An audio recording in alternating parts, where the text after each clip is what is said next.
আপোনালোক সকলোকে এই কুইনপুটলৈ স্বাগতম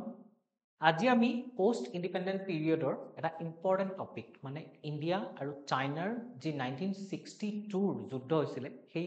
ওয়াৰখনৰ বিষয়ে পঢ়িম সো আমাৰ এটা ক্ৰেশ কোৰ্স লঞ্চ হৈছে আপোনালোকৰ এপিএসসি 2025 ৰ কাৰণে যি আমাৰ প্ৰিলিমছ আহি আছে তাৰ কাৰণে ক্ৰেশ কোৰ্সটা লঞ্চ কৰিছে আপোনালোকে আমাৰ ওয়েবসাইট ভিজিট কৰক ওয়েবসাইটতে এই ক্ৰেশ কোৰ্সৰ সবিশেষ পাব আৰু যদি কিবা ডাউট থাকে তেতিয়া এই নাম্বাৰটো ফোন কৰি পেলাই ডিটেইলছ খিনি গম পাব পাৰে ইয়াত 90 ডেজ লাইভ ক্লাसेस আছে 50 আৱাৰ লেকচাৰছ আছে এমসিকিউ প্ৰেক্টিস থাকিব আৰু ইয়াৰ উপৰি আপোনালোকে কি পাব আমাৰ পৰা 1 to 1 গাইডেন্স পাব আমি আপোনালোকক যিমান পাৰো সহায় কৰিম যিমান পাৰো আপোনালোকৰ কাৰণে হেল্প কৰি আপোনালোকক যাতে আপোনালোকৰ প্ৰিলিমছ কি হয় ক্ৰেক হয় ঠিক আছে এতিয়া ইয়াৰ লগতে আৰু এটা ইনিচিয়েটিভ আছে আমাৰ ওয়েবসাইটত যাব ওয়েবসাইটত ফ্ৰীলি এটা আপোনাৰ মানে মক সিৰিজ এটা আছে টেস্ট সিৰিজ এটা আছে যেটো ফ্ৰীলি আপোনালোকে ডেইলি 10 এমসিকিউ কুইজৰ নিচিনাকে 10টা এমসিকিউ আহিব হেকিটা আপোনালোকে তাত অ্যাটেম্প কৰিব পাৰিব ফ্ৰী অফ কষ্ট আপোনালোকে আমাৰ ওয়েবসাইট যাওক ওয়েবসাইট গৈ পেলাই হেতু আপোনালোকে এভেইল কৰিব পাৰিব কিয়নো আগন্তুক যি প্ৰিলিমছ আহি আছে সেই প্ৰিলিমছ টান হ'ব যোৱা বছৰ প্ৰিলিমছ টান হৈছে হয়নে সো সেই প্ৰিলিমছ যেতিয়া টান হ'ব তাৰ কাৰণে আপোনালোকে বহুতখিনি কি কৰিব লাগিব মানে কোৱেশ্চন সলভ কৰিব লাগিব আৰু তেতিয়াহে গৈ পেলাই তাত গৈ পেলাই আপোনালোকৰ ব্ৰেইনে ক্লিক কৰিব ওকে এনেকুৱাকে আমি কি কৰিব লাগে কোৱেশ্চন এনসাৰবোৰ ভাবিব লাগে কাৰণ কোৱেশ্চন এনসাৰবোৰ যেতিয়া উলিয়াব নহয় তেতিয়া আপোনাৰ মানে আপুনি জানিব লাগিব আপোনাৰ ডিটেইল মানে নলেজ লাগিব মই নিজে যেতিয়া মানে ধৰি লওক মটো 3 টাইমছ দিয়া গৈছে মই 3 টাইমছত মই যেতিয়া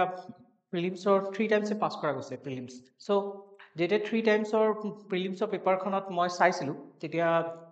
এনেকুৱা হয় যে কোৱেশ্চনছৰ সলভ কৰিবৰ কাৰণে তাৰ নলেজবোৰ এনেকুৱা নহয় অকল কিতাপখন পঢ়ি পেলাই আপোনালোকে কোৱেশ্চনটো সলভ কৰিব পাৰিব না ভেৰিয়াছ ডাইৰেকচনৰ পৰা আপোনালোকে যদি ক'বাত কিবা এটা শুনিছেও হেতুৰ পৰাও আপুনি কি কৰিব পাৰে কোৱেশ্চনৰ লগত লিংক কৰিব পাৰে ঠিক আছে সো ব্ৰেইনটো পুৰা এক্টিভ ৰাখিব লাগিব খোলা ৰাখিব লাগিব সো আজিৰ আমাৰ টপিকটো হৈছে চিনো ইণ্ডিয়ান ৱাৰ 1960 ওকে এটা চিনো ইণ্ডিয়ান ৱাৰৰ লগতে এটা কথা কৈ লওঁ ইণ্ডিয়াই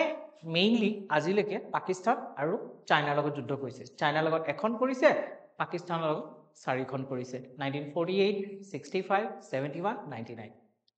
পাকিস্তানৰ লগত কিখনত ইণ্ডিয়া জিকিছে কিন্তু চাইনাৰ লগৰখনত ইণ্ডিয়া হাৰিছিল 1962 কিহৰ কাৰণে কাৰণ হেতু সময়ত আমাৰ ইণ্ডিয়ান মিলিটাৰী হিমানখিনি এডভান্স নাছিল ডেভেলপ নাছিল বা আমাৰ যি মাউন্টেইন ওয়াৰফেয়াৰ যি আমাৰ চাইনা আৰু ইণ্ডিয়াৰ যেটো বৰ্ডাৰ আছে বৰ্ডাৰ ৰিজন হেতু হিমালয়ান ৰিজন টিবেটান ৰিজন সেই মাউন্টেইন এৰিয়াত মানে ফাইটিং কৰিব পৰাকে বেটেল গ্ৰাউণ্ডত ফাইট কৰিব পৰাকে আমাৰ সোলজাৰ্ছবোৰ কি নাছিল capable নাছিল বা well equipped নাছিল আৰু তাৰ কাৰণে কি হৈছে আমি ডিসএডভান্টেজত আছিল 1962 ওয়াৰৰ সময়ত কিন্তু বৰ্তমান আমি হসু fourth largest আমাৰ কি আছে আৰ্মি আছে হয় মিলিটাৰী আমাৰ fourth largest ওয়াৰ্ল্ডৰ ভিতৰত সো বৰ্তমান আমি বহুতখিনি ডেভেলপ হলো সো বৰ্তমান তেনেকুৱা পৰিস্থিতি আহিল আমি ইজিলি চাইনাৰ লগত ফাইট কৰিবলৈ সক্ষম হম এইকিটা আমাৰ কিওয়াৰ্ড স্ক্যান হয় কিহৰ ইয়াত লিখা আছে ফাউন্ডেশন কোৰ্সৰ হয় এটো ডেইলি ওপেন মই যেটো মক টেষ্টৰ কথা কলো এপিএসসি ক্ৰেশ কোৰ্সৰ হয় ঠিক আছে আপোনালোকে আমাৰ ফাউন্ডেশন কোৰ্সও আছে তাতো জয়েন কৰিব পাৰে আৰু ক্ৰেশ কোৰ্সটো অনলি প্ৰিলিমছৰ কাৰণে ন সো ক্ৰেশ কোৰ্সটো আপোনালোকে জয়েন কৰিব পাৰে বা আমাৰ যেটো মকৰ কথা কলো এটো কৰিব পাৰে সো আপোনালোকে এটা স্ক্যান কৰি লব পাৰে ঠিক আছে সো মই অলৰেডি কৈ গৈছো যে এই যি 1962 যুদ্ধখন আছে যুদ্ধখনত আমি কি হৈছিলো আমি হাৰিছিলো হয়নে আমি হাৰিছিলো কাৰণ কিহৰ কাৰণে আমাৰ হেখিনি সময়ত বহুত বেছি ডিসএডভান্টেজ আছিল আৰু ডিসএডভান্টেজ এটো কাৰণে যে আমি কি আছিল আমি ওয়েল ইকুইপ নাছিলো ঠিক আছে আমাৰ সেই মাউন্টেইন ৰিজনত ধৰিলক মাউন্টেইন বেটেল গ্ৰাউণ্ডত ফাইট কৰিব পৰা আমাৰ মাজত কি নাছিল আমাৰ সোলজাৰ্ছ কিন মাজত টেকটিক্স বিলাক ডেভেলপ হোৱা নাছিল আৰু এটা মানে ওয়েল ডেভেলপ ডেডিকেটেড কোনো ফোৰ্স নাছিল হেতু সময়ত যেটো আমাৰ ৰিজন আছিল তেতিয়া আমাৰ মানে আইটিবিপি বা জি স্পেশাল ফ্ৰন্টিয়াৰ ফোৰ্স আছে তেওঁলোক তেতিয়াও জন্ম হোৱা নাছিল তেওঁলোকক তেতিয়াও গঠন কৰা হোৱা নাছিল ঠিক আছে এই যি আমাৰ বেটেল হৈছিল বেটেলৰ বিহাইণ্ডত মানে ব্যাকগ্ৰাউণ্ডত বহুত কাহিনী আছে সেই কাহিনীখিনি আমি চাম কিহৰ কাৰণে বেটেল হল কেনেকে বেটেলৰ মানে সৃষ্টি হল আৰু হেতু সময়ত আমাৰ ইণ্ডিয়ান লিডাৰশিপৰো কিছুমান ভুল আছিল অকল ইণ্ডিয়ান পলিটিক্যাল লিডাৰশিপ নহয় ইণ্ডিয়ান মিলিটাৰী লিডাৰশিপৰো কিছুমান ভুল আছিল তেওঁলোকে এটো এটা বিশ্বাস কৰি লৈছিল যে চাইনাই হয়তো আমাৰ লগত সৰু সুৰা কিবা এটা ক্লেশ হ'ব পাৰে কিন্তু চাইনাই কেতিয়াও অ্যাটাক নকৰে যুদ্ধ নহয় আৰু সেই যে ভাবি লৈছিল আৰু সেই ভাবি লোৱাৰ কাৰণে কি হলো তেওঁলোকে চাইনাক বহুত লাইটলি লৈ ল'লে আৰু তাত যিখিনি নেচেচেৰী মানে তাত এমিউনিশনছ আৰ্মছ ৰাখিব লাগিছিল বা যিখিনি তেওঁলোকে ডেভেলপমেণ্ট কৰিব লাগিছিল সেই বৰ্ডাৰ ৰিজনত সেইখিনি তেওঁলোকে নকৰিলে আৰু বৰ্ডাৰ ৰিজনত বৰ্ডাৰ ইনফ্ৰাষ্ট্ৰাকচাৰ ৰোড ইনফ্ৰাষ্ট্ৰাকচাৰ বা কমিউনিকেশ্যন ইনফ্ৰাষ্ট্ৰাকচাৰ সেইবিলাক ডেভেলপ নকৰাটো আমাৰ কাৰণে কি হয় এটা ডাঙৰ মাইনাছ পইণ্ট হৈ যায় এতিয়া ইয়াৰ এই যে আমাৰ যুদ্ধখন হ'ল যুদ্ধখনৰ মেইন ৰিজনটোৱে হৈছিল যে বৰ্ডাৰ ডিস্পিউট ঠিক আছে বৰ্ডাৰ ডিস্পিউটৰ পৰাই এই যুদ্ধখন আহিছিল বৰ্ডাৰ ডিস্পিউট কেনেকৈ হ'ল এতিয়া আমি যদি ইণ্ডিয়া আৰু চাইনাৰ হিষ্ট্ৰী চাব যাওঁ দুইটাই ইম্পেৰিয়েলিষ্ট ফ'ৰ্চৰ আণ্ডাৰত আছিলে ঠিক আছে ইম্পেৰিয়েলিষ্ট ফ'ৰ্চ তেওঁলোকে ফেচ কৰি আছিলে আৰু আমাৰ ইণ্ডিয়া কেতিয়া ইণ্ডিপেণ্ডেণ্ট হৈছিলে 1947ত ইণ্ডিপেণ্ডেণ্ট হৈছিলে হয়নে আমি 1947ত ইণ্ডিপেণ্ডেণ্ট হৈছিল নতুনকৈ আমি জন্ম হৈছিলোঁ তাৰ সময়তে 1949ত কি হৈছিলে People's Republic of China PRC যাক আমি কি বুলি কওঁ পিপলছ ৰিপাব্লিক অফ চাইনা মানে সেইটো সময়ত চাইনাত চিভিল ৱাৰ হৈছিলে চিভিল ৱাৰত যি চাইনাৰ কমিউনিষ্ট পাৰ্টি আছিল কমিউনিষ্ট পাৰ্টি জিকিছিলে আৰু তেওঁলোকৰ যি লিডাৰ আছিল মাও জেডঙৰ নেতৃত্বত কি হৈছিলে পিপলছ ৰিপাব্লিক অফ চাইনা গঠিত হৈছিল 1949ত ঠিক আছে এই দুইখনে কি হ'ল নতুনকৈ জন্ম হোৱা দুখন কাণ্ট্ৰি হয়নে যেহেতু দুইখন কাণ্ট্ৰিয়ে নতুনকৈ জন্ম হোৱা তেওঁলোকে কি কৰিব লাগিব তেওঁলোকে তেওঁলোকৰ ডেভেলপমেণ্টত ফ'কাছ কৰিব লাগিব আৰু তাৰ কাৰণে আমাৰ ইণ্ডিয়ান লিডাৰশ্বিপেও বা চাইনিজ লিডাৰশ্বিপেও কি ভাবিছিলে যাতে আমাৰ মাজত এটা গুড ৰিলেশ্যনশ্বিপ এষ্টাব্লিছ হয় দুইখন নেশ্যনৰ মাজত যাতে দুইখন নেশ্যনে এছিয়াক এটা হায়াৰ লেভেললৈ লৈ যাব পাৰে ঠিক আছে ডেভেলপমেণ্টৰ ক্ষেত্ৰত যাতে হায়াৰ লেভেললৈ লৈ যাব পাৰে সেইটো কাৰণে এই দুইখন নেশ্যনে কি বিচাৰিছিলে সেইটো সময়ত এটা ষ্টেবল ৰিলেশ্যনশ্বিপ বিচাৰিছিল যাতে আমি কি কৰিব পাৰোঁ মিউচুৱেলি গ্ৰ' কৰিব পাৰোঁ ঠিক আছে সেইটো সময়ত যদিও চাইনিজ গভৰ্ণমেণ্টে মানে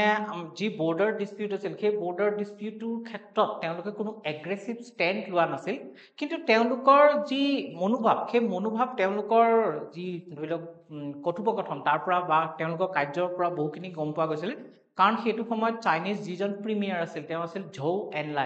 এনলাইয়ে কি কৰিছিলে তেওঁতো মুখেৰে এইটো কৈছিল যে কোনো ধৰণৰ বৰ্ডাৰ ডিস্পিউট নাই আমাৰ আৰু বৰ্ডাৰ ডিস্পিউট থাকিলেও সেইটো মানে কি কৰিব তেওঁলোকে মিউচুৱেলি সলভ কৰি ল'ব এনেকুৱা ধৰণৰ মন্তব্য আগবঢ়াইছিল কিন্তু তেওঁলোকৰ মেপত কিন্তু তেওঁলোকে আমাৰ ইণ্ডিয়ান টেৰিটৰিও দেখুওৱা গৈছিল এইটো এটা দুমুখীয়া নীতি তেওঁলোকে ব্যৱহাৰ কৰিছিল আৰু এই দুমুখীয়া নীতিৰ কাৰণে আমাৰ ইণ্ডিয়ান যি লিডাৰ আছিল পলিটিকেল বা হওক মিলিটাৰী লিডাৰ হওক সেই মিলিটাৰী বা পলিটিকেল লিডাৰখিনিয়ে চাইনাৰ একচুৱেল যিটো ফেচ হয় তেওঁলোকৰ যিটো ইম্পেৰিয়েলিষ্ট নেচাৰ হয় সেই নেচাৰটো মানে একচুৱেল ফেচটো কি কৰিব পৰা নাছিল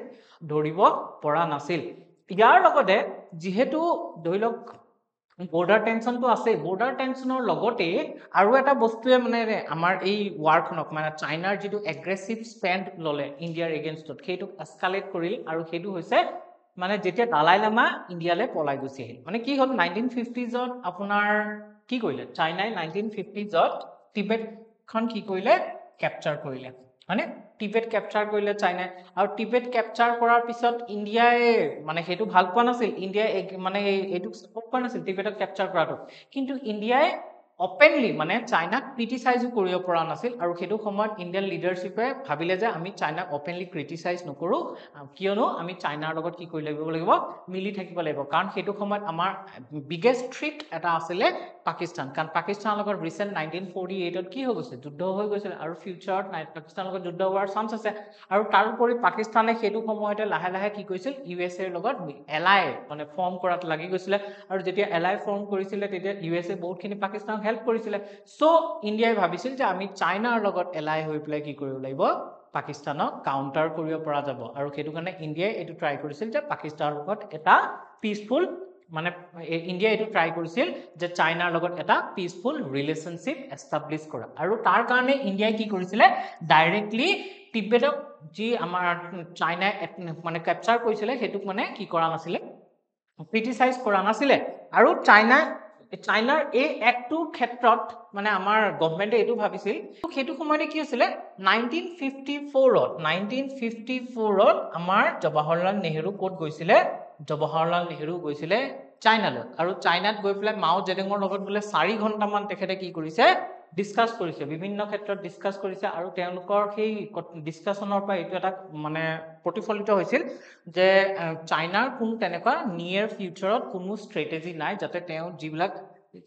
মানে বৰ্ডাৰ ডিসপিউট আছে সেই ডিসপিউট বিলাকৰ কাৰণে কোনো এগ্ৰেছিভ ষ্টেণ্ড লোৱাৰ কোনো ষ্ট্ৰেটেজি নাই আৰু তাৰ পিছতে জৱাহৰলাল নেহৰুৱে কি কৰিছিলে হিন্দী চিনি ভাই ভাই যেটো আমাৰ এটা স্লোগান আছে ন হিন্দী চিনি ভাই ভাই বুলি এটা স্লোগান আছে সেই স্লোগানটো দিছিলে ঠিক আছে ইন্ডিয়া আৰু চাইনিজ মানুহৰ মাজত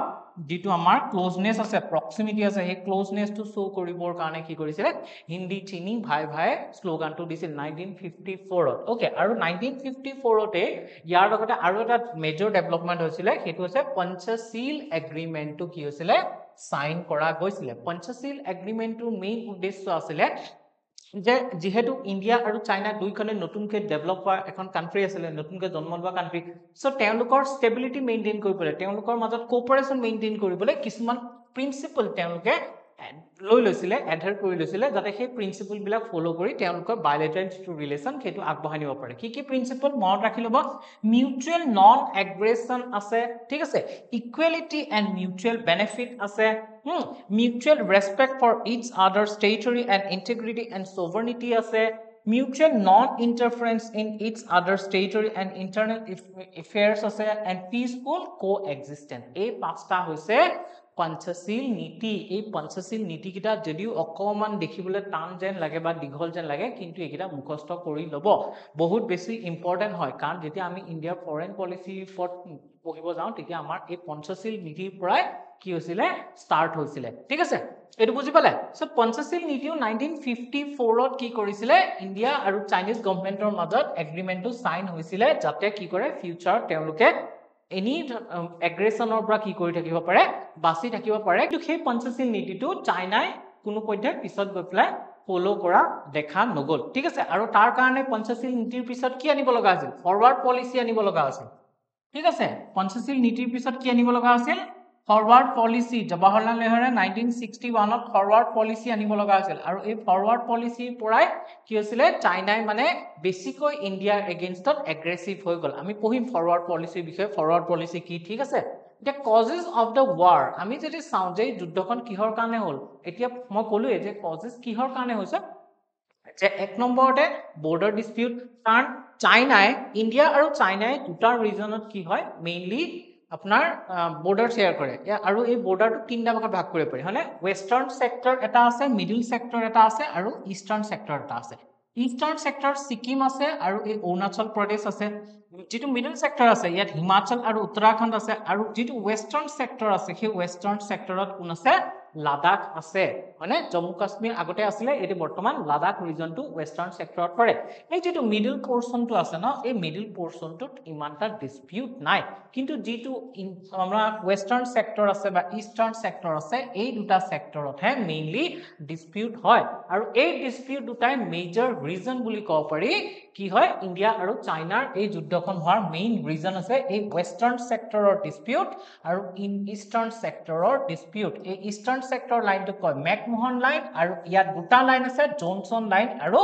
মেকডোনাল্ড লাইন আৰু এই জনসন লাইন আৰু মেকডোনাল্ড লাইনৰ কনসেপ্টটো এনেকুৱা যে জনসন লাইনটো ইন্ডিয়া একসেপ্ট কৰে আৰু মেকডোনাল্ড লাইনটো চাইনাই একসেপ্ট কৰে আৰু হেতু কাৰণে দুইখন কান্ট্ৰিৰ মাজত কি আছে এটা মানে মিউচুৱেল এগ্ৰিড মানে ডিসিজন লব পৰা নহয় আৰু তাৰ ক্ষেত্ৰত কি হৈছে ইয়াত এটা কনফ্লিক্টিং ৰিজন সৃষ্টি হৈছে আৰু এই যেটো মেকমোহন লাইনৰ কথা কৈছো ইস্টাৰ্ন সেক্টৰ এই মেকমোহন লাইনটো চাইনাই কি কৰে মানি চলিব নিবিচাৰে ঠিক আছে আৰু এই মেকমোহন লাইনটো কিয় মানি চলিব নিবিচাৰে হেখিনি আমি নেক্সট স্লাইডত চাই আছো ইয়াৰ লগতে এইখিনিৰ লগতে মই আৰু এটা কথা কি কলো যে জি আমাৰ দালাই লামা 1959 ত ইন্ডিয়ালৈ গুচি আহিল আৰু ইন্ডিয়াত আহি পেলাই তেওঁলোকে এসাইলাম পালে ইন্ডিয়াৰ দালাই লামাক এসাইলাম দিলে আৰু exile government in Tibetan government in exile form কৰিলে ক'ত আছে হিমাচলৰ ধৰ্মশালাত আছে আৰু তাৰ কাৰণেও চাইনা বিলাক কি হ'ল এংগাৰ্ড হৈ গ'ল আৰু এংগাৰ্ড হোৱাৰ পিছতে যেটা জৱাহৰলাল নেহৰুৱে ফৰৱাৰ্ড পলিচি লঞ্চ কৰিলে আৰু সেইটোৱে কি কৰিলে আমাৰ যিখন যুদ্ধ আছিল যুদ্ধখনক বেছি এস্কেলেট কৰি তুলিলে ঠিক আছে মই যে অলৰেডি কৈ আছো জনসন লাইনৰ কথা এই জনসন লাইনটো কেতিয়া আহিছিল 1965 ত আহিছিল ঠিক আছে একচুয়ালি এই ম্যাপখনত চাওকচোন ম্যাপখনত এই ৰিজনটো দেখিছেনে ডটেড ৰিজনটো এই ডটেড ৰিজনটো হৈছে আকসাই চীন ৰিজন এই ৰিজনটো বৰ্তমান চাইনাই কি কৰিছে ইলিগেলি অকুপাই কৰি আছে এই ৰিজনটো এপ্ৰক্সিমেটলি 38000 স্কয়াৰ কিলোমিটাৰৰ এটা ৰিজন হয় এই ৰিজনটোৱে চাইনাৰ এখিনিত আছে সিনজিয়াং প্ৰভিন্স ওকে আৰু এখিনিত আছে তিব্বত আৰু সিনজিয়াং প্ৰভিন্সক কানেক্ট কৰে কাৰণে কি কৰিছে এই ৰিজনটো চাইনাই অকুপাই কৰি ৰাখিব বিচাৰিছে আৰু চাইনাই 1957 ওচৰা ওচৰিত এই ৰিজনটো তেওঁলোকে ৰোড কনষ্ট্ৰাকচনটো ষ্টাৰ্ট কৰিছিল যাৰ কাৰণে কি কৰিছিল ইণ্ডিয়া অফেন্ডেড হৈ গৈছিল ঠিক আছে এই যেটো ৰিজন আছে এই আকসাই চীন ৰিজনটো এটো একচুয়ালি আমাৰ লাডাখৰ পাৰ্ট আছিল যেতিয়া জম্মু কাশ্মীৰ এখন কিংডম আছিল সেই কিংডমৰ সময়ত গুলাব সিংৰ আন্ডাৰত এই আকসাই চীন ৰিজনটো আছিল কিন্তু 1962 ওয়াৰৰ পিছৰ পৰা চাইনাই ইলিগেলি অকুপাই কৰি আছে একচুয়ালি চাইনাই এই ৰিজনটো বিচাৰে ঠিক আছে আৰু এই জনসন লাইন আৰু মেকডোনাল্ড লাইনৰ যেটো ডিফাৰেন্স আছে সেই ডিফাৰেন্সটো এটো আছে যে ব্ৰিটিছ গভৰ্ণমেণ্টে যেতিয়া জনসন লাইন বাউন্ডাৰী কমিশনটো ফৰ্ম কৰিছিল 1865 ত এই বাউন্ডাৰী কমিশনতে কি কৰিছে জনসন লাইনটোৰ মতেদি এই আকসাই চীনটো কোৰ বুলি কৈছিল ইণ্ডিয়াৰ জম্মু কাশ্মীৰৰ পাৰ্ট বুলি কৈছিল যেহেতু আমি ক্লেম কৰো জম্মু কাশ্মীৰ বা লাডাখৰ পাৰ্ট বুলি ক্লেম কৰো সো ইণ্ডিয়াই কাক ফলো কৰে জনসন লাইনক ফলো কৰে কিন্তু মেকডোনাল্ড লাইনে কাক কৈছিল যে মেকডোনাল্ড লাইনে কৈছিল যে এই লাইনডাল কাৰ আন্ডাৰত পৰে মানে এই ৰিজনটো এই আকসাই চীন ৰিজনটো কাৰ আন্ডাৰত পৰে চাইনাৰ সিনজিয়াং প্ৰভিন্সৰ আন্ডাৰত পৰে আৰু সেইটো কাৰণে চাইনাই এই মেকডোনাল্ড লাইনটো একসেপ্ট কৰে আৰু এই যে মেকডোনাল্ড লাইন আৰু জনসন লাইনৰ একসেপ্টেন্সৰ যেটো কনফ্লিক্ট এই কনফ্লিক্টৰ কাৰণে কি হৈছে এই গুটেই ৰিজনটো আজি এটা কনফ্লিক্টিং জোনত পৰিণত হৈছে ইয়াৰ লগতে যেটো মকলু মিডল সেক্টৰটো আপোনাৰ পিসফুল হয় মিডল সেক্টৰটো পিসফুল হোৱাৰ কাৰণে কোনো ধৰণৰ তাত প্ৰবলেম নাই মই আৰু এটা কথা কৈ দিব পাহৰিলো আপোনালোকে এইখিনি পঢ়াৰ লগতে এটা বস্তু মনত ৰাখিব লাগিব যে আমাৰ ইণ্ডিয়া আৰু চাইনাৰ টোটাল বৰ্ডাৰ এৰিয়া কিমান হয় কমসে কম 3488 কিলোমিটাৰৰ উসৰা উসৰি এটা ৰিজন আছে আৰু ইয়াৰ যেটো ওয়েস্টাৰ্ণ সেক্টৰ বুলি কলো ওয়েস্টাৰ্ণ সেক্টৰ লাডাখৰ উসৰ যেটো তাৰ হৈছে 2150 কিলোমিটাৰৰ উসৰা উসৰি আৰু যেটো মিডল সেক্টৰ বুলি কলো এইখিনি বস্তু মনত ৰাখিব লাগে কাৰণ এইবিলাক বস্তু আপোনাৰ কোৱেশ্চনত দি দিব পাৰে আৰু তেতিয়া আপোনালোকে কনফিউজ হৈ যাব এটো কমসে কম 625 কিলোমিটাৰৰ উসৰা উসৰি হয় আৰু যেটো ইষ্টাৰ্ণ সেক্টৰ বুলি কলো ইষ্টাৰ্ণ সেক্টৰটো কি আছে 890 কিলোমিটাৰৰ উসৰা উসৰি এটা লাইন হয় ঠিক আছে অকল ইষ্টাৰ্ণ সেক্টৰ আপোনাৰ এই ৰিজনটোৱে নহয় এই সিকিমৰ পোৰচনটো পৰি যায় ইষ্টাৰ্ণ সেক্টৰ আৰু এটো কি বুলি কোৱা হয় বিশেষকৈ এই ৰিজনটো কিন্তু মেকমোহন লাইন বুলি কোৱা হয় এই অৰুণাচলৰ ওপৰ ৰিজনটো ঠিক আছে হেতু সময়ত অৰুণাচল নাছিল হেতু সময়ত নেফা বুলি কোৱা আছিল নৰ্থ ইষ্ট ফ্ৰন্টিয়াৰ এজেন্সি বুলি কোৱা আছিল আৰু এই মেকমোহন লাইনটো চাইনাই মানি নলয় কিহৰ কাৰণে কাৰণ চাওক 1914 ব্ৰিটিছ গভৰ্ণমেণ্টে যেতিয়া ব্ৰিটিছ আছিল ব্ৰিটিছে কি কৰিছিল টিবেট আৰু চাইনাক মাটি লৈ পেলাই তেওঁলোকৰ ৰিপ্ৰেজেন্টেটিভ মাটি লৈ পেলাই সিমলাত এখন এগ্ৰিমেন্ট কৰিছিল আৰু সেই এগ্ৰিমেন্টত কিন্তু চাইনাই মানি লোৱা নাছিল চাইনাই সাইন কৰা নাছিল কিন্তু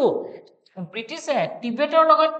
মানে মিউচুৱেলি এগ্ৰিমেন্ট কৰি পেলাই এই লাইনটো কি কৰিছিল মেকমোহন লাইন বুলি টিবেট আৰু ইণ্ডিয়াৰ মাজত এটা বৰ্ডাৰ ক্ৰিয়েট কৰিছিল আৰু ব্ৰিটিছৰ মেইন উদ্দেশ্য আছিল যেটো টাৱাং আছে টাৱাং যিখন টাউন আছে এই টাউনখনক কি কৰি লৈছিলে ব্ৰিটিছে নিজৰ আন্ডাৰত ৰাখিছিলে মানে টিবেটৰ পৰা নিজৰ আন্ডাৰত লৈ গৈছিলে কিন্তু বৰ্তমান সময়ত চাইনাই এই টাৱাংখনৰ কাৰণে এই গুটেই ৰিজনটো কি বুলি কয় সাউথ টিবেট বুলি কয় আৰু হেতু কাৰণে চাইনাই ক্লেম কৰি থাকে আৰু যেতিয়া আমি ইণ্ডিয়াই নতুন মেপ এখন প্ৰকাশ কৰে যত অৰুণাচলক দেখুৱায় বা অৰুণাচললৈ যদি আমাৰ কোনোবা প্ৰেসিডেন্ট আহে বা প্ৰাইম মিনিষ্টাৰ যায় তেতিয়াহলে চাইনাই তাৰ এগেইনষ্টত কি কৰে ক্ৰিটিসাইজ কৰে বা তাৰ এগেইনষ্টত মাত মাতে বা এগ্ৰিভ স্টেটমেন্ট দিয়ে যাতে কি হয় কয় যে এটো কি হয় আপোনাৰ সাউথ টিবেট বুলি কয় ঠিক আছে চাইনা পাৰ্ট বুলি কয় এতিয়া ইয়াত আমি চাব লাগিব যে মিলিটাৰী কনফ্লিক্ট কি হৈছিল ইয়াত মই লগতে আপোনালোকক এটো কৈছিল ন 1957 ত কি হৈছিল 1957 ত চাইনাই সিনজিয়াং প্ৰভিন্স আৰু টিবেটক কানেক্ট কৰি আকসাই চীনৰ মাজেৰে কি কৰিছিল ৰাস্তা বনাইছিল ৰোড কনষ্ট্ৰাকচন কৰিছিল আৰু সেই ৰোড কনষ্ট্ৰাকচনৰ এগেইনষ্টত কোনে কৰিছিল মাত মাতিছিল ইণ্ডিয়াই মাত মাতিছিল হয় না ইণ্ডিয়াই মাত মাতিছিল আৰু তাৰ ফলতে কি হৈছিল পিছত গৈ পেলাই 1961 ত আমাৰ জৱাহৰলাল নেহৰুৱে ফৰৱাৰ্ড পলিচিটো লঞ্চ কৰিব লাগিছিল ফৰৱাৰ্ড পলিচিৰ মেইন উদ্দেশ্যটো আছে ফৰৱাৰ্ড পলিচিৰ মেইন উদ্দেশ্যটো কৈছো ফৰৱাৰ্ড পলিচিৰ মেইন উদ্দেশ্যটো আছে যে যিখিনি ৰিজন ধৰি লওক আমাৰ জম্মু কাশ্মীৰৰ যিখন মেপ আছে মেপখনৰ যিটো ৰিজনত এই যিখিনি ৰিজনত চাইনাই ইলিগেলি অকুপাই কৰি আছে ন বা আমাৰ অৰুণাচলৰ যিখিনি ৰিজনত চাইনাই মানে এগ্ৰেছিভলি অকুপাই কৰিব ট্ৰাই কৰি আছে সেই ৰিজনখিনিত কি কৰিছিল ইণ্ডিয়ান ফোৰ্সক পোস্ট বনাবৰে বা ইণ্ডিয়ান ফোৰ্সক পেট্ৰলিং বা গাৰ্ড কৰিবৰ কাৰণে কি কৰিছিলে এই ফৰৱাৰ্ড পলিচিটো আনা গৈছিলে আৰু এই ফৰৱাৰ্ড পলিচিটো এটো কাৰণে আনা গৈছিল যে 1960 কি হৈছিলে চাইনাৰ যিজন প্ৰিমিয়াৰ আছিল কি আছিল ঝৌ এনলাই ঠিক আছে ঝৌ এনলাই তেখেত আপোনাৰ কোলে আহিছিলে ইণ্ডিয়ালৈ আহিছিলে আৰু ইণ্ডিয়ালৈ আহি পেলাই আমাৰ জৱাহৰলাল নেহৰুক এটা প্ৰস্তাৱ দিছিল যে আপোনালোকে নৰ্থ ইষ্ট ফ্ৰন্টিয়াৰ এজেন্সিক ৰাখি লওক আমি নৰ্থ ইষ্ট ফ্ৰন্টিয়াৰ এজেন্সিৰ ওপৰত কোনো ধৰণৰ ক্লেম নকৰো কিন্তু আমাক চাই চীন দি দিয়ক কিন্তু জৱাহৰলাল নেহৰু গভৰ্ণমেণ্টে ডাইৰেক্টলি মানা কৰি দিলে যে আমি কোনো পধ্যে কি কৰিব নোৱাৰো আমি আকসাই চীনক দিব নোৱাৰো বা আকসাই চীনক আমি মানে সাৰেন্ডাৰ চাইনাৰ হাতত সাৰেন্ডাৰ কৰি দিব নোৱাৰো কাৰণ আকসাই চীনো আমাৰ এটা ইন্টিগ্ৰেল পাৰ্ট হয় আৰু অৰুণাচলো আমাৰ এটা ইন্টিগ্ৰেল পাৰ্ট হয় হেতু কাৰণে যেতিয়া আপোনাৰ অক্টোবৰ মাহত ফাৰ্স্ট 10 অক্টোবৰৰ পৰা যি war start হৈছিলে সেই war start ফাৰ্স্ট কোড হৈছিলে জানে নে এই চুচুল যি ৰিজন আছে চুচুল ভিলেজ বুলি এই যি ৰিজন আছে চুচুল ঠিক আছে চুচুল ৰিজনটো যিটো আছে ইয়াত 10 অক্টোবৰ 1962 কি কৰিছিলে চাইনাই এটেক কৰিছিলে ঠিক আছে আৰু ইয়াৰ এটেক কৰাৰ লগে লগে আমাৰ ইণ্ডিয়ান গভৰ্ণমেণ্টে কি কৰিলে ইণ্ডিয়ান গভৰ্ণমেণ্টে আমাৰ ট্ৰুপছক পঠিয়াই পেলে ক'লে যে আমাৰ ট্ৰুপছক ক'লে যে চাইনাৰ লগত মানে সেইখিনি তাৰ পৰা পঠিয়াব লাগে খদেৰ কৰি অটৰাই দিব লাগে আৰু যদিহে দৰকাৰ পৰে ফোৰ্স মানে তাত গুলি চলাবলৈ মানে অৰ্ডাৰ দি দিছিল কিন্তু সাধাৰণতে ইণ্ডিয়াই তেনেকৈ গুলি চলাবলৈ বা ফায়াৰিঙৰ কাৰণে অৰ্ডাৰ নিদিয়ে কিন্তু এই ক্ষেত্ৰত গভৰ্ণমেণ্টে কি কৰিছিল অৰ্ডাৰ দিছিল যাতে চুচুলৰ পৰা সেই মানে চাইনিজ ইন্ট্ৰুডাৰ্স খিনিক অটৰাবৰ কাৰণে চাইনিজ সোলজাৰ্স খিনিক অটৰাবৰ কাৰণে ইয়াত ফায়াৰ কৰিবলৈও অৰ্ডাৰ দিছিলে কিন্তু পিছত গৈ পেলাই 20 অক্টোবৰৰ পৰা কি হৈছিলে মেইন যি আপোনাৰ কনফ্লিক্ট হৈছিলে সেই কনফ্লিক্টটো অফিচিয়েলি স্টাৰ্ট হৈছিলে চাইনাই মানে কমপ্লিটলি আমাৰ ইয়াত সোমাই আহিছিলে ঠিক আছে আৰু ইয়াৰ ওচৰতে এটা ৰিজন এটা আছে সেই ৰিজনটো মানে জম্মু কাশ্মীৰৰ যি 14th জম্মু কাশ্মীৰ মিলিটিয়া আছে দৌলত বেগ ওল্ডি যি পোষ্ট আছে এইখিনিত যি দৌলত বেগ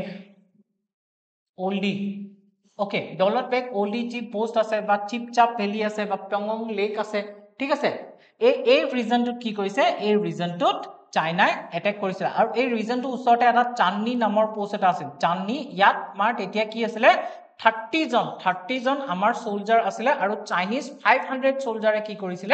এটেক কৰি দিছিল আৰু এটেক কৰি এই 30 জনৰে এজনক বাদ দি বাকি গোটেই কিজন কি হৈছিল মৰি গৈছিল ঠিক আছে এই ৰিজনটোত মানে কি হয় চাইনাই এইফালেও এটেক কৰিছিল আৰু কিফালে নৰ্থ ইষ্টৰ যি আমাৰ নেফা আছিল নেফা থ্ৰুদিও কি কৰিছিল এটেক কৰিছে তাৰ যি থাগলা ৰেঞ্জ আছে নৰ্থ ইষ্টৰ অৰুণাচলৰ যি বৰ্ডাৰ আছে চাইনাৰ লগত সেই বৰ্ডাৰ যিটো থাগলা ৰেঞ্জ আছে সেই থাগলা ৰেঞ্জত এটেক কৰিছিল আৰু এটেক কৰি পেলাই সেইটো সময় থাগলা ৰেঞ্জত যেতিয়া এটেক কৰিছিল অক্টোবৰ মাহত তেতিয়া তাত অনলি 56 জনহে আমাৰ সোলজাৰ আছিল ঠিক আছে আৰু সোলজাৰ থকা কাৰণে সেই সোলজাৰ খিনি ডিফেন্ড কৰিব নোৱাৰিলে কাৰণ চাইনিজ বিলাকে বহুত বেছি হেভি এমিনিশনছ লৈ পেলাই এটেক কৰিছিল আৰু আমাৰ ইণ্ডিয়াৰ হাতত কিমানখিনি হেভি এমিনিশনছ নাছিলে আৰু সেই ৰিজনটোত কমসে কম 493 উছৰা-উছৰি কি হৈছিল আমাৰ 7 ব্ৰিগেডৰ সোলজাৰ্স ডেড হৈছিল মৰিছিল হা আৰু আমাৰ যিজন ব্ৰিগেডিয়াৰ আছিল জন ডালভি তেখেতক কি কৰিছিল চাইনাই ক্যাপচাৰ কৰি লৈছিল এটা সেই চাইনাৰ যি চাইনা আৰু ইণ্ডিয়াৰ ৰিজন আছিল বেটেলৰ সেই ৰিজন কিটা কেবাটাও ৰিজন আছিল যেনেকৈ বেটেল অফ নামকাচু ক'ত হৈছিল জানেনে বেটেল অফ নামকাচু হৈছিল অৰুণাচলৰ ৰিজনটোত ঠিক আছে অৰুণাচলৰ যি টাৱাঙৰ ৰিজন আছিল সেই বেটেল অফ নামকাচু ৰিজনত হৈছিল আৰু এই বেটেল অফ নামকাচুৰ পিছতে তেওঁলোকে কি কৰিছিল টাৱাংখনক ক্যাপচাৰ কৰি লৈছিল আৰু নেক্সট এটা ৰিজন আছিল battle of Rezang La okay battle of Rezang La কি হৈছে এই যে ৰিজনটো কৈছিলো চুচুল ভেলি বা চুচুল ভিলেজৰ ওচৰত যিটো ৰিজনৰ কথা কৈছো এই ৰিজনত যি বেটেল হৈছিল তাৰ নামটো কি আছিল বেটেল অফ ৰেজাংলা আৰু তাৰ মেইন উদ্দেশ্য আছিল যি চুচুল ভেলি আছিল সেই চুচুল ভেলি কি কৰি ল'ব বিচাৰিছিল ক্যাপচাৰ কৰি ল'ব বিচাৰিছিল consequences okay এটা চাও আমি consequences এই consequence সোৱা আগত কেনেকনো এন্ড হল হেতু চাও যে 1962 অক্টোবৰৰ পৰা মই কি কৈছিলো অক্টোবৰৰ 20 তাৰিখৰ পৰা অফিচিয়েলি ওয়াৰখন স্টাৰ্ট হল অফিচিয়েলি ওয়াৰ স্টাৰ্ট হৈ পেলে আপোনাৰ কমসে কম 33 ডেজ মান ওয়াৰ চলিলে ঠিক আছে 33 ডেজ মান ওয়াৰ চলিলে আৰু ইয়াৰে 20 দিন মানকে আমি কি কৰিব পাৰিম মানে পাৰফেক্টলি ওয়াৰ বুলি কব পাৰো ঠিক আছে পাৰফেক্টলি ওয়াৰ বুলি 20 দিন মানক কব পৰা যায় আৰু ইয়াৰে ভিতৰত এই 20 দিনৰ ভিতৰতে কি কৈছিল তেওঁলোকে দুইটা ফ্ৰন্টত যি আমাৰ ওয়েস্টাৰ্ণ সাইড আছে আৰু ইষ্টাৰ্ণ সাইড আছে দুইটা ফ্ৰন্টতে কি কৰিছিলে তেওঁলোকে এটেক কৰিছিলে ঠিক আছে আৰু আমাৰ এই গুটেই যি মানে 1962 war আছে আমাৰ কমসে কম 1300 ৰ উচৰাচৰি সোলজাৰ্স মৰিছিলে আৰু 1600 ৰ উচৰাচৰি সোলজাৰ কি হৈছিল মিসিং হৈ আছিল ঠিক আছে মিসিং হৈ আছিল আৰু এই যি war হৈছিল এই waৰৰ পিছতে নৱেম্বৰ মাহত এখিনটো হৈছিল অক্টোবৰ মাহত হয়নে এখিনি অক্টোবৰ মাহত হল নৱেম্বৰ মাহৰ 14 ৰ পৰা আকৌ কি কৰিছিলে চাইনাই এটেক কৰা হেভি এটেক কৰা আৰম্ভ কৰিছিলে আৰু লাষ্টত গৈ পেলাই নৱেম্বৰৰ 21 তাৰিখে 21st নৱেম্বৰত কি কৈছিলে চাইনিজ আৰ্মিয়ে সিজ ফায়াৰ ডিক্লেয়াৰ কৰি পিছুৱাই গৈছিল 20 কিলোমিটাৰ পিছুৱাই গৈছে ইউনিলেটাৰলি পিছুৱাই গৈছিল ইণ্ডিয়াটো হাৰি গৈছিল ন ইণ্ডিয়া হাত দাঙি দিছিল যে ইণ্ডিয়া একো কৰিব নোৱাৰে কাৰণ ইণ্ডিয়াৰ ওচৰত কিমানখিনি ইকুইপমেন্টও নাছিল কোনো সাহায্য নাছিল একো নাছিল ঠিক আছে সো ইয়াত কনসিকুৱেন্স কি হল এই যুদ্ধখনৰ পৰা কনসিকুৱেন্স মানে ফলাফল কি হল এই ফলাফল এটোৱে হল যে আমাৰ যি অক্সাই চীন ৰিজন আছিল সেই অক্সাই চীন ৰিজনটো কি হল অক্সাই চীন ৰিজনটো চাইনাই ক্যাপচাৰ কৰি ললে ঠিক আছে নৰ্থ ইষ্টৰ যি নেফাৰ ৰিজন আছিল তাৰ পৰা চাইনা যদিও পিছুৱাই গল 20 কিলোমিটাৰ পিছুৱাই গল কিন্তু যি অক্সাই চীন ৰিজন আছিল হেতু চাইনাই তেতিয়া ক্যাপচাৰ কৰি ললে আৰু এতিয়াও আমি সেই ৰিজনটো কি কৰিব পৰা নাই ৰি অকুপাই কৰিব পৰা নাই আৰু বৰ্তমানটো চাইনাই তাক আপোনাৰ বহুতখিনি ডেভেলপ কৰি পেলাই সেই ৰিজনটো মানে বঞ্জাৰ ৰিজন হয় কোল্ড ডেজাৰ্ট ৰিজন হয় আৰু হেতু কাৰণে ইণ্ডিয়াই মানে এটা সময়ত ইমানটা গুৰুত্ব দিয়া নাছিল নেগলেক্ট কৰা নাছিল কিন্তু সেই ৰিজনটো চাইনাৰ কাৰণে বহুত বেছি ইম্পৰ্টেন্ট হৈ যায় তাৰ সিনজিয়াং আৰু টিবেট প্ৰভিন্স দুটা কানেক্ট কৰিবৰ কাৰণে ঠিক আছে এই ৰিজনটো কি কৰিলে ক্যাপচাৰ কৰি ললে আৰু ইয়াৰ পৰা এটো গম পোৱা গল যে ইণ্ডিয়ান মিলিটাৰী হেতু সময়ত বহুতখিনি কি আছিল উইক আছিল আৰু উইক থকাৰ কাৰণে 1965 ত পাকিস্তানে আকৌ কি কৰিবলে আমাক এটেক কৰিবলৈ সাহস কৰিলে ইয়াৰ পিছত কি হল আফটাৰমাথ অফ এণ্ড লিগেসি মানে এই যুদ্ধখন হৈ যোৱাৰ পিছত কি হল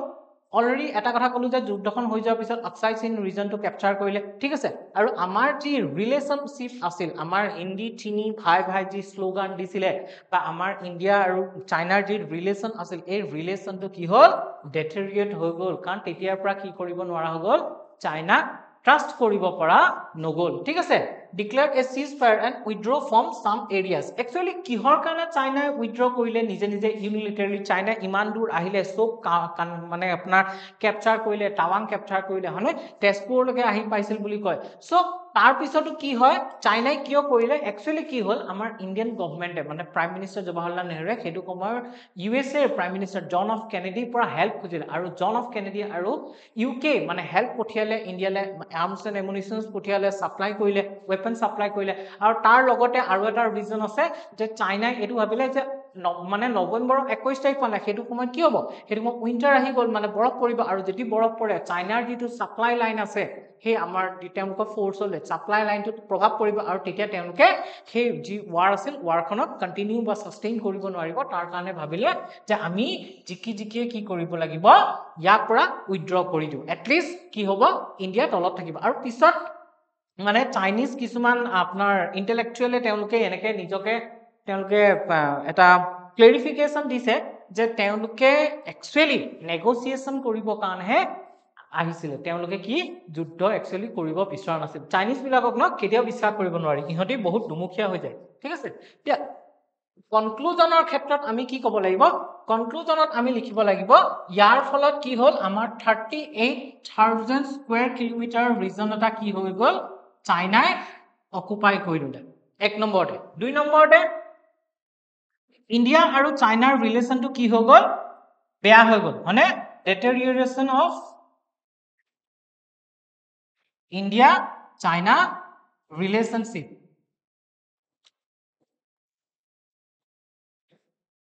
ঠিক আছে তিন নম্বৰতে কি হল আমাৰ বৰ্ডাৰ ডিসপিউটটো আনসলভ হৈ থাকিল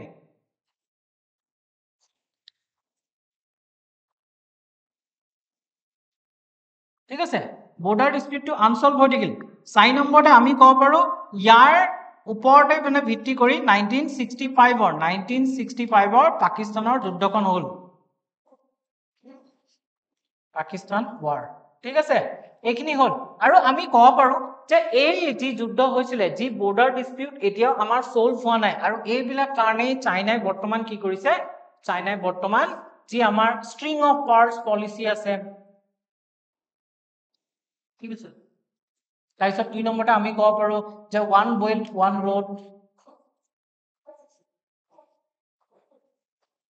এই পলিসি বিলাক চাইনাই কি আনিছিলে বৰ্তমান সময়ত আনিছে যাতে আমি মানে ইন্ডিয়া কি কৰিব পাৰে চাইনাই কাউন্টাৰ কৰিব পাৰে যে ইন্ডিয়াক ঘেৰিব পাৰে ঠিক আছে কিন্তু হেতু সময়ত যদি ইন্ডিয়ান আমাৰ নেভি বা ইন্ডিয়ান এয়াৰ ফোৰ্সে ইচ্ছা কৰা হলে চাইনাক কিন্তু মানে হেকা দিব পাৰিলেহেঁতেন কাৰণ যি আমাৰ ষ্ট্ৰেট অফ মালাক্কা আছে ইন্ডিয়া আছে এইখিনিত আন্দামান আছে ঠিক আছে এইখিনিত আপোনাৰ কি আছে জাভা সুমাত্ৰা আছে হয়নে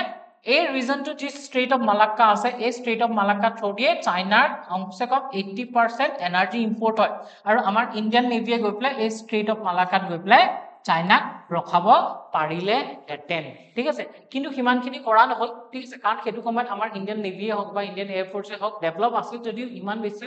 ডেভেলপ হোৱা নাছিলে কাৰণ নিউলি আমি গ্ৰোন হৈছো ন আমি নিউলি ইন্ডিপেন্ডেন্ট হৈছো সো আমাৰ মেইন ফোকাস আছে ডেভেলপমেন্টৰ আৰু ইমান ডাঙৰ এটা লাৰ্জ পপুলেশনক সাস্টেইন কৰাৰ ক্ষেত্ৰত ঠিক আছে সো ইমানখিনিয়ে আছিল এই ভিডিওটো আমি আৰু বহুত বেছি জানিব নালাগে বহুত বেছি ডিটেইলছত আৰু যাব নালাগে কাৰণ ইমানখিনি আমাৰ কাৰণে সাফিসিয়েন্ট আমি জাস্ট জানিব লাগে যে চাইনা আৰু ইন্ডিয়া ওয়াৰত কি হৈছিলে অলপমান বস্তু কাহিনী টাইপত গম পালে হল সেইখিনি বস্তু পঢ়ি ললে আমাৰ কোৱেশ্চন তেনেকৈ ফ্ৰেম হ'ব প্ৰিলিমছতে হওক বা মেইনছতে হওক সো আমাৰ কাৰণে ইজি হৈ যাব সো যদি কিবা আপোনালোকক ডাউট থাকে বা ক'ব লগা থাকে তেতিয়াহলে মোৰ এইটো ইমেইল আইডি ইয়াত আপোনালোকে মেছেজ কৰিব পাৰে সো আজিলৈ আহো ধন্যবাদ